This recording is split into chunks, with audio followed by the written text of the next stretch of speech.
I certainly think so. I mean, that is a thing that comes up very often because it's challenging for people because you get in a room with somebody and you get in that kind of close relationship with you. They end up trusting you a lot and they may often end up telling you things, or sometimes people have emotional experiences when they're on the massage table. And a lot of practitioners feel like they're supposed to do something about that. And that really was where you get yourself in trouble, because it takes a lot of skill to learn how to work with somebody intentionally and therapeutically through that process. And that's not our role because we're not trained to do that. But you can simply be with somebody in a therapeutic context in a really compassionate way. And oftentimes that's all they really need. They just need somebody to be with them and do the things that we do. And that's certainly something that we can do. But I do often caution practitioners to be very careful about trying to get involved with the process of processing emotions or talking to people about things that are really outside of our training and scope, because it can really backfire in a bad way. Yeah.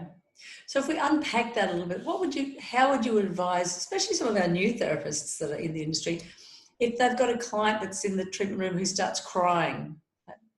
Yeah. The first time that happened to me, I was just kind of like, what did I do?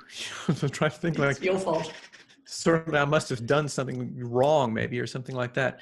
But I was very lucky in that I had training in basic counseling processes and basic sort of compassionate empathy and things like that prior to going to massage school. But really the thing that you just need to do is to just be with that person and let them know whatever is going on is okay. And you're just going to continue to be with them and do the things that you're doing.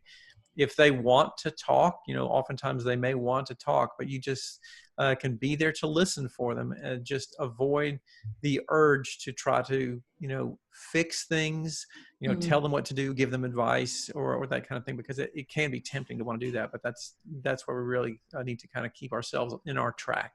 Yeah, it's a good point. I know that if I have people who have an emotional meltdown on the table, that the first thing I try to do is stay in contact, like don't move my hands off their tissue, so that we've still got that intuitive connection and that chemical connection between the touch of the skin, and just get them to breathe.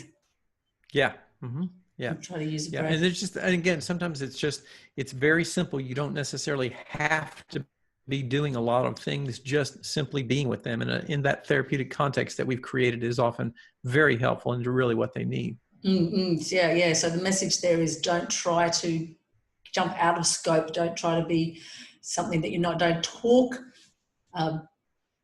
encouraging them to get out of a place that you're not in a skill set. So that's really good. They're powerful words, especially for our new therapists in the industry, and also people that kind of, sometimes you've been in the industry for a long time and then you start to get a little bit slack. Yeah. And just to kind of encapsulate that into just a few simple words, I would just say to people, don't try to do something, just be. So don't try to do, just be. And that's really oftentimes all that's really needed there. Yeah, 100%. And I'm dying to get into the background here for people is that we had this beautiful conversation last week, and I forgot to hit the record button. So it's blessings for Whitney to come back and go through this. But part of it was talking about the placebo effect on some stuff. And this is a perfect example of how we are actually still making a change, but there's no hard, fast, clinical, medical research that states it is so. And I thought, when I was walking the other day, I thought placebo is not a dirty word, but I'd like I've heard you talk about that in your podcast with Till. Yeah. What's your thoughts? So, the thing that we often get, we get so wrapped up now a lot of times in trying to be really evidence-based